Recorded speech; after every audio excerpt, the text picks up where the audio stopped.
इन खतरात का जो इजहार है वो पहले भी शहजाद अकबर साहब कर चुके हैं और ये ऐसा नहीं है कि अचानक से हमला हो गया। शहजाद अकबर साहब पे माजी में भी एक हमला हो चुका है। गुज़िश्ता साल उनके चेहरे के ऊपर जो है वो एसिड फेंका गया था जिसमें वो बाल बाल बच गए थे और उनकी आंखों को निशाना बनाने की कोशिश की गई, लेकिन उन्होंने क्योंकि आंखों पे ग्लासेस पहने हुए थे तो उनकी बचत हो गई। इसका भी मुकदमा दर्ज है, यहाँ पे इंक्वायरी हो रही है। आज तक बंदों का कुछ पता नहीं चला। और ये जो वाकया है, पहले आपको थोड़ा सा वाकया मैं बता देता हूँ। मेरी शहजाद अकबर साहब से बात हुई, वो ये बताते हैं कि सुबह 8:07 या 8 मिनट पे वो अपने घर में मौजूद थे और क्योंकि यहाँ छुट्टियाँ चल रही हैं बरतानिया में क्रिसमस की, बच्चे भी घर में थे, फैमिली घर पे थी, तो जो दरवाज़ा है वो डोरबेल बजती और शहजाद अकबर साहब खुद दरवाज़ा खोलने के लिए गए।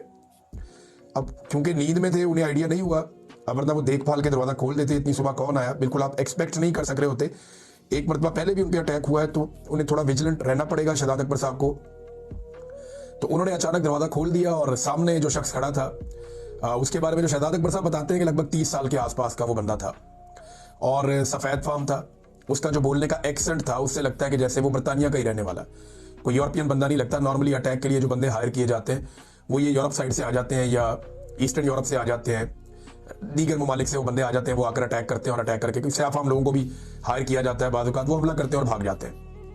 तो यहाँ पे ये होता है, ये मामला पैसे देकर करवाए जाते हैं। बरतानिया में लॉ एंड ऑर्डर वैसा नहीं है जैसा कभी हुआ करता था, उस तरह का नहीं।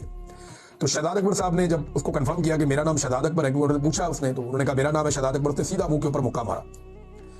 अच्छा, इस शख्स ने जो है वो चेहरे के ऊपर एक बांस पहना हुआ था और इसके हाथों पे ग्लव्स थे। ग्लव्स शायद उसने इसलिए पहने ताकि उसके कोई फिंगरप्रिंट्स वगैरह यहाँ पे ना रुके और किसी जगह पे उसकी उंगलियों के निशान नहीं होने चाहिए। उसके बाद उसने पैर दर पे मुक्के मारे शहजाद अकबर साहब को। इनकी फैमिली आ गई अंदर से और शहजाद अकबर साहब जो है वो उनके होश जाने लगे, क्योंकि जब आप अचानक से एकदम अटैक करते हैं और एक आदमी नींद से जागा है और वो एक्सपेक्ट भी नहीं कर रहा है इस तरह का हमला, तो ये बड़ा मुश्किल हो जाता है सर्वाइव करना। और वो मारने वाला जो है ना, वो जिस तरह शहजाद अकबर साहब ने मुझे सारी बात बताई है तो मुझे ये बात तो बिल्कुल समझ आ गई कि वो प्रोफेशनल था।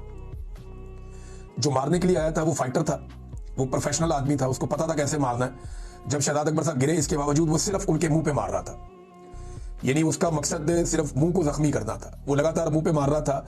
उसने सवाई अपने मुक्कों के किसी का इस्तेमाल नहीं किया, कोई ठुड्डा नहीं मारा, उसने कुछ और नहीं किया। वो गिरे हुए शहजाद अकबर साहब के ऊपर भी नीचे होकर उसने मुक्कों के साथ मारा और चेहरे को निशाना बनाया। जब शहजाद अकबर साहब की फैमिली आई तो थोड़ा सा वो आदमी जो है चीखों पुकार सुन के बाहर की तरफ भागा। जब वो बाहर गया तो इन्होंने शहजाद अकबर साहब को उठाया, फिर वो वापस आ गए। अब वो मोबाइल फोन निकाल कर आया कि जैसे उसने सबूत भी हासिल करना है कि मैंने मारा और देखो मैंने मुंह को जख्मी कर दिया। शहजाद अकबर साहब की ब्लीडिंग हो रही थी, उसने जो है वो शहजाद अकबर साहब की वीडियो बनाई, दोबारा हमला किया और फिर वो निकल के भाग गया। अब ये जनाब पूरी एक एपिसोड हुई। उसके बाद कॉल किया गया एम्बुलेंस को, बच्चे सहम गए, फैमिली जो है वो बहुत हरासा हुई इस वाकये के बाद।